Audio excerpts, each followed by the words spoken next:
Bismillahirrahmanirrahim. Assalamualaikum warahmatullahi wabarakatuh. Bertemu kembali dengan pelajaran biologi. Pada kesempatan kali ini kita akan belajar tentang gen, DNA, dan kromosom. Nah, pada materi substansi genetik ini, nantinya kita akan belajar mengenai bagian-bagian pada DNA, gen, dan kromosom. Kemudian bagaimana terjadinya proses replikasi serta transkripsi dan translasi yang nantinya akan membentuk suatu protein ataupun suatu zat baru yang dibutuhkan oleh tubuh kita. Nah, ini adalah gambar kromosom. Pastinya kalian sudah sangat familiar ya dengan gambar kromosom ini. Kromosom ini ada bagian-bagiannya, nantinya akan kita pelajari. Ini adalah bentuk dari kromosom yang homolog. Nah, sekarang ke bagian-bagian kromosom. Yang pertama adalah bagian dari kromatid. Jadi, satu bagian ini dinamakan satu bagian kromatid ya.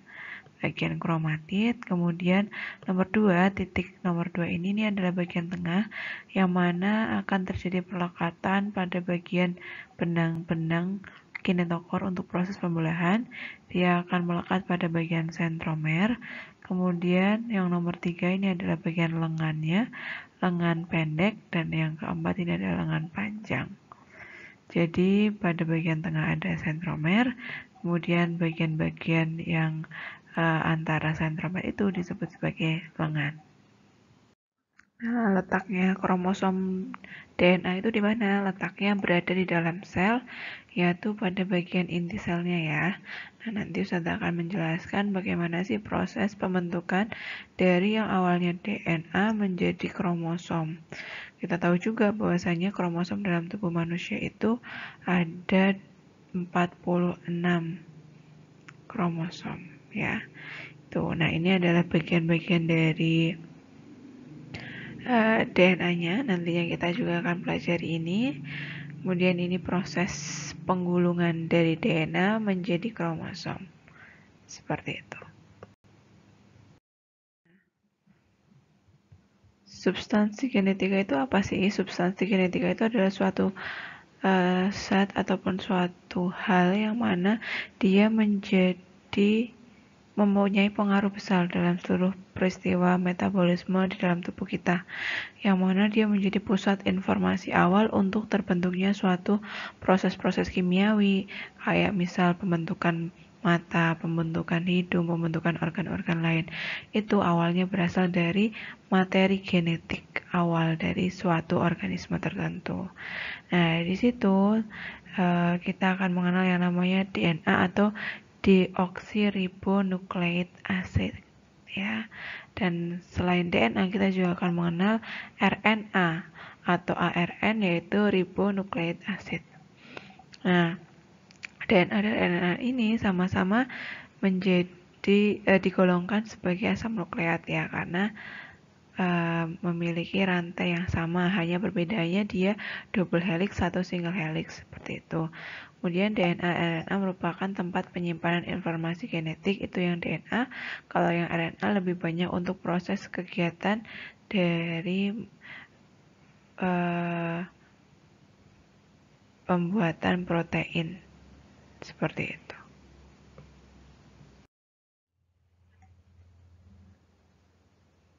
Nah, kalau kromosom itu tersusun strukturnya itu padat, terdiri atas protein dan DNA.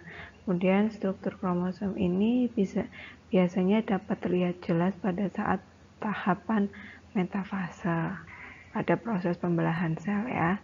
Kemudian letaknya berada di bagian inti atau nukleus, dan dia tersusun dari benang-benang kromatin yang halus yang kemudian berkondensasi ataupun memintal dan memadat membentuk kromosom.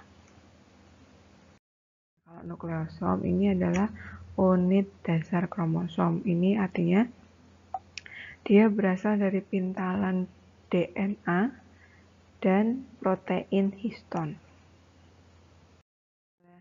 Cara pengemasan kromosom secara singkat, yang pertama, untaian DNA dipintal pada suatu protein, yaitu protein histon, menjadi bentuk yang namanya nukleosom.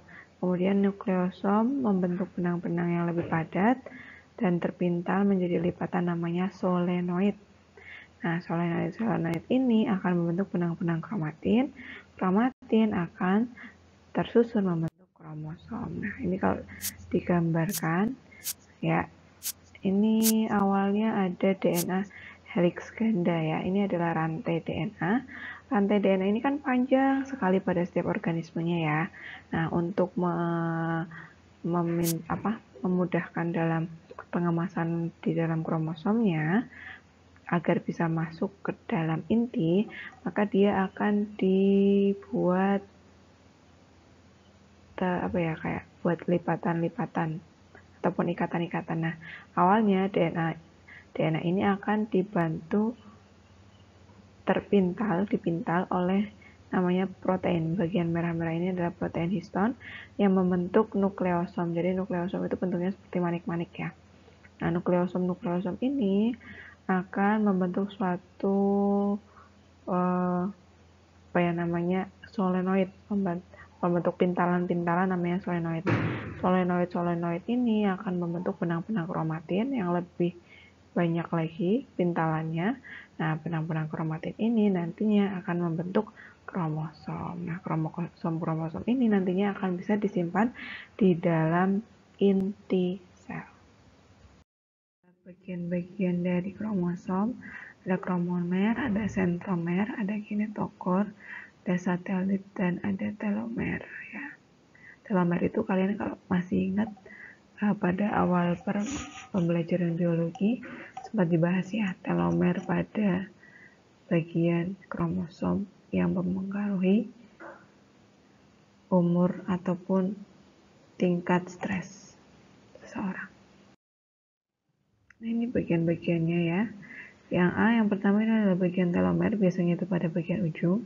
Kemudian B itu adalah konstruksi sekunder, tadi pengertiannya. Kemudian yang C adalah bagian satelit. Kemudian D konstruksi primer dan sentromer dengan kinetokornya. Jadi ini sentromernya. Nantinya benang-benang kinetokor itu dia akan bisa berikatan pada bagian ini. Kemudian yang E ini ada lengan panjang dan ada lengan pendek.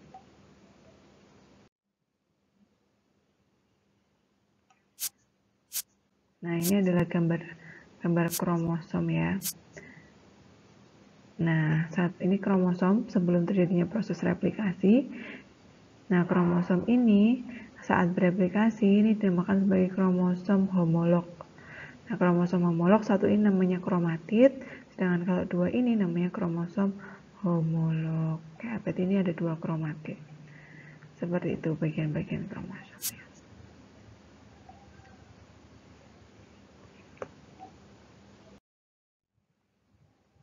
Nah, selanjutnya kromomer dan kromonema. Kalau kromomer ini ada bagian titik-titik ini, tempat menyimpan materi genetik berupa gen atau DNA yang dipintal oleh protein histon. Jadi di sini tuh tempat-tempat dari si sebelum solenoid ya, nukleosom. Jadi ini nukleosomnya terdapat pada bagian kromomer, sedangkan kalau kromonema filamen tipis yang terdiri dari granula besar kromomer. Jadi di bagian pink yang melingkar-lingkar ini adalah bagian kromonemanya. Nema itu benang ya, berarti yang bentuknya seperti benang. Seperti itu kromonemanya. Oke, semoga bisa difahami ya untuk bagian-bagian kromomer, kemudian kromonema, kemudian bagian-bagian kromosomnya. Semoga bisa kalian pahami dan bisa menjadikan pengetahuan baru bagi kalian. Terima kasih. Assalamualaikum warahmatullahi wabarakatuh.